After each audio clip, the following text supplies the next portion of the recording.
Mesdames et messieurs, amis auditeurs du bout des ondes, bonjour. La CEDEAO est au chevet du Mali, secouée par une grave crise politique qui ne finit pas de susciter de grandes inquiétudes au regard de la situation sécuritaire qui prévaut dans le Sahel.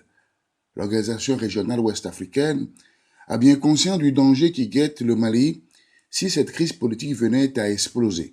Le pays étant sérieusement fragilisé et ébranlé par les mouvements djihadistes dont les assauts existent encore dans une grande partie du nord du pays et qui font la loi dans ces régions du Sahel qui s'étend à d'autres pays du continent.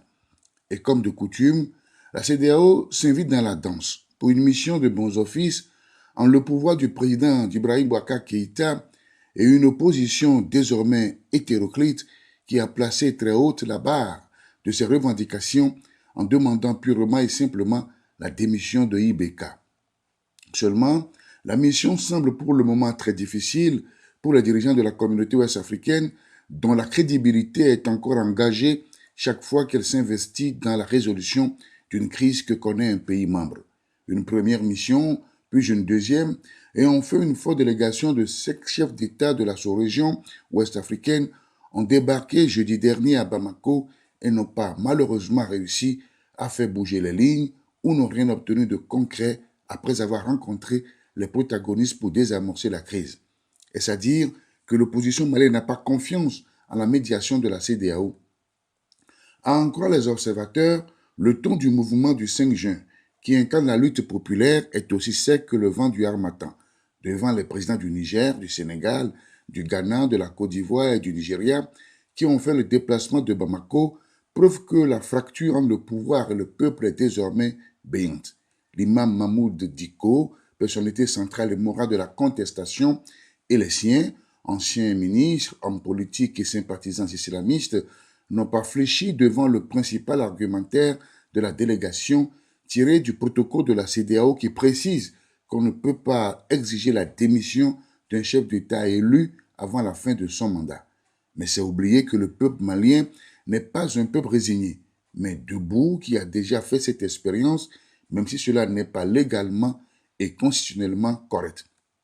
Et d'ailleurs, que vaut encore ce principe sacro-saint de la CEDEAO devant la mémoire des victimes de la contestation sur qui on a tiré à balles réelles? L'opposition malienne est ferme dès lors qu'il y a mort d'homme, le pouvoir de Bamako est disqualifié. Il est hors de question de se laisser gouverner par ceux qui sont à l'origine des assassinats des citoyens maliens au cours des manifestations, affirme-t-elle. Qui a donc donné l'ordre de tirer sur les manifestants? Ce serait alors une bonne leçon pour ceux qui ont la gâchette facile et qui n'hésitent pas à tirer à bout portant et à balles réelles sur des manifestants au menu. Une fois encore, la CEDEAO joue gros dans cette crise malienne. Et pour réussir cette mission, les chefs d'État mandatés pour cette médiation doivent pouvoir se mettre au-dessus de la mêlée pour sauver un peuple aux abois qui reproche à ses dirigeants la malgouvernance, le favoritisme, la corruption et d'autres maux encore qui gangrènent nos pays et n'ont cherché à sauver coûte que coûte le fauteuil de leur frère et ami IBK. On veut construire une CEDEAO des peuples pour le peuple et non une organisation de chefs d'État qui se soutiennent quand un des leurs est dans la tourmente. Il faut savoir que chaque peuple a ses spécificités et ce qui peut marcher ici peut ne pas l'être ailleurs. L'opposition malienne est claire, nul ne peut venir leur imposer des solutions à leurs problèmes. On comprend par là qu'elle n'est pas satisfaite des recommandations de l'organisation sous-régionale, de sa fameuse feuille de route qu'on aime bien brandir à la fin de ces messes qu'on célébrait en lieu et place d'une vraie médiation devant prendre en considération le nœud du problème que connaît le pays membre. De son côté, l'opposition malienne aussi doit savoir négocier, en toute fermeté certes, mais en restant ouverte au compromis politique pour tirer son épingle du jeu et sauver l'essentiel des aspirations profondes du peuple au nom duquel elle prétend parler.